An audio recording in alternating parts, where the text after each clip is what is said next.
More than 1,600 babies are born each year in the United States with spina bifida. That's according to the Centers for Disease Control and Prevention. One Centralia couple has found a way to help their son with spina bifida become more mobile. In this special report, I'll introduce you to the incredible Moreland family and show you how they're now changing the lives of other children around the world. Cheese. That's a E. E. Meet Brody Moreland. B. R. O. D. He loves dinosaurs and coloring. What kind of dinosaur is that? Has a long neck. It's a brachiosaurus. That's right, it's a brachiosaurus. And like most toddlers, he loves his toys and swimming. Brody is full of energy, full of life, 2-year-old. He is your typical 2-year-old, I feel like. But for being only 2 years old, Brody has been through more than what most of us have in our lifetime. We found out at 20 weeks of pregnancy. We did an ultrasound and they noticed something, was going on his spinal column. And so we did some testing after that. And about a week after, that's when they confirmed that he had spina bifida. They also found out that he had spinal cord atrophy. Doctors say Brody's case is severe, Which means essentially he's paralyzed from his chest down. Brody's schedule is busy every day of the week. And we do a lot of physical therapy and we do everything in our power to try and get him to be as independent and as mobile as possible. I mean, he used to not have any movement below his rib cage, and now we try to keep him active as much as possible. Are you ready, Dad? I'm ready. Are you ready?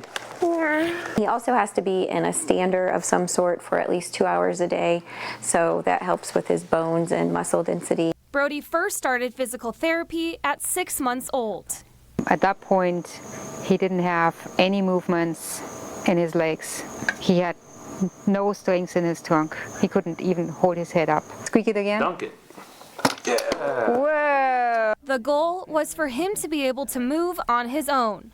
I wanted him to have an opportunity to be able to move around, even if it was just limited, on the carpet, on the floor. To make sure he would have that experience, the Morelands created the Frog, a device that allows Brody to crawl on his own. They have their hands down here, and they propel themselves forward, backward, or spin side to side, just using their arms. There was a lot of trial and error before it didn't just happen overnight, that's for sure. It took a lot of time in the garage. A Frog was very life-changing for Brody when we first got it, because there was no other way for him to be that mobile. The Morelands quickly realized they wanted more kids to have the same opportunity as their own. So they did just that. And now more than 170 frogs have been created and sent to kids around the world. We've sent one to Germany, we're going to send one to Australia today, Romania, Israel, Singapore. Each frog takes up to 4 hours to make and costs $300 a piece. But the Morelands supply them at no cost for families who aren't able to make ends meet. If you can pay for some of it, then the money will be used for other people who can't afford it. The Morelands say they have received help from family and church groups to keep up with the demand. I just really believe that God put Brody in our lives for a reason, and I think he's going to change a lot of other kiddos' lives because of his accomplishments. One thing is for sure about Brody. He is guaranteed to make you smile. That was a good one. And behind every frog is the sweet little boy who inspired them all. The Morelands have created a GoFundMe account for the Frog, and so far they have raised over $145,000 to help kids in need.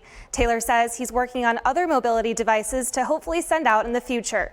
Allie and Taylor are also both heading to Paris this fall to accept an International Patient Innovations Award. We have lots more information on the Frog on our website, krcgtv.com.